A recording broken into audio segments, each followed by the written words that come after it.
berpikir aku kutu buku. Adikku, Evan, dan aku terlambat ke kelas dan aku mengambil sandwich dari tasku sambil berjalan.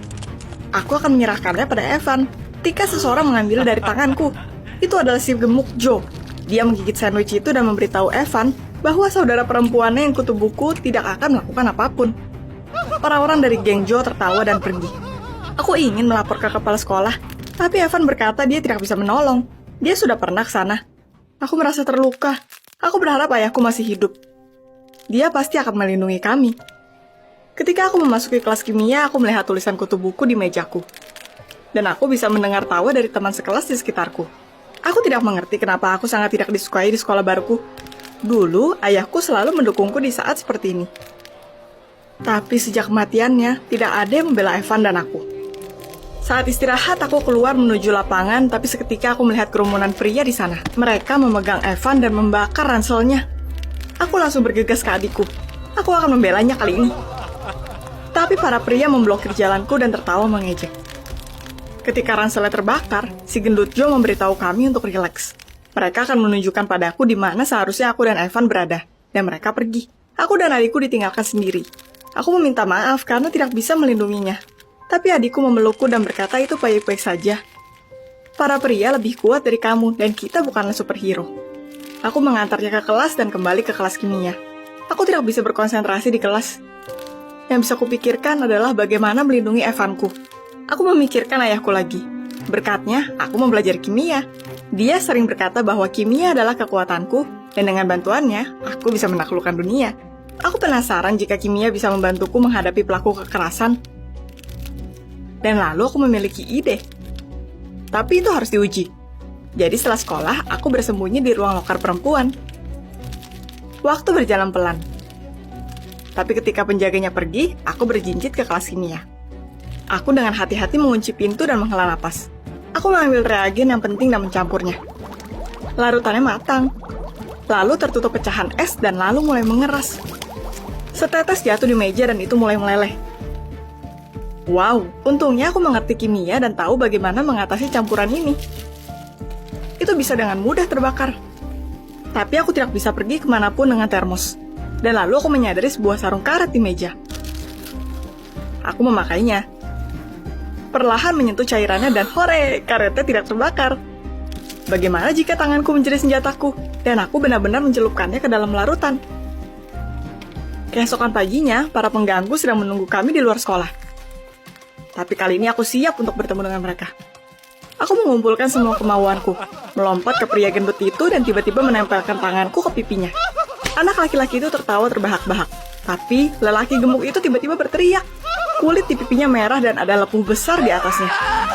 Teman-temannya berteriak ngeri dan lari. Evan melihatku dengan kagum. Dan aku senang. Aku berhasil. Begitu kita sampai di rumah, Evan langsung lari ke kamarnya dan membuat sesuatu di sana untuk waktu yang lama. Dan lalu dia membawakanku sayap dalam bentuk api. Dia bilang aku adalah superhero barunya, gadis api. Dan setiap pahlawan super harus memiliki kostum yang keren. Dan kamu benar. Aku bisa menjadi superhero sesungguhnya. Aku sangat senang dengan ini sampai aku langsung berlari ke kamar mandi.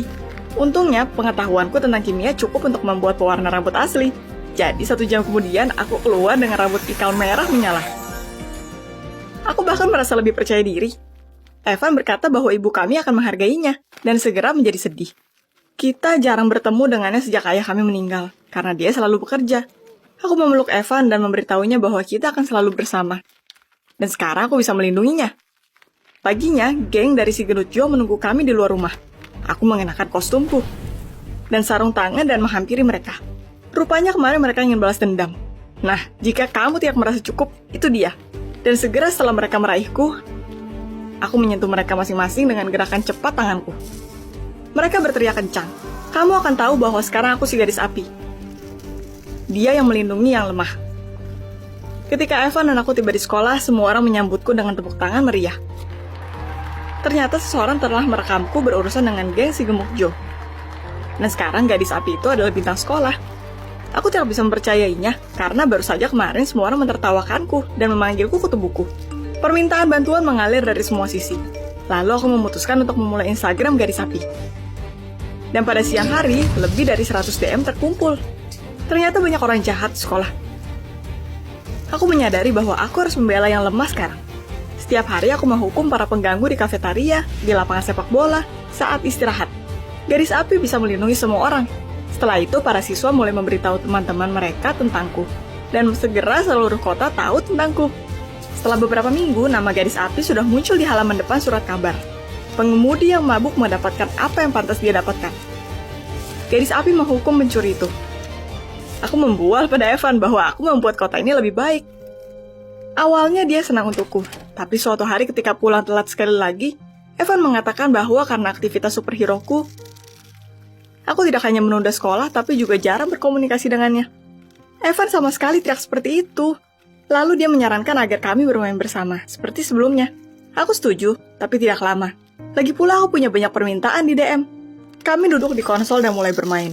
Tangan para pahlawan terbakar, dan aku pikir jika gadis api saja yang bisa melakukan ini, maka akan jauh lebih mudah untuk melawan kejahatan. Dan lalu aku punya ide.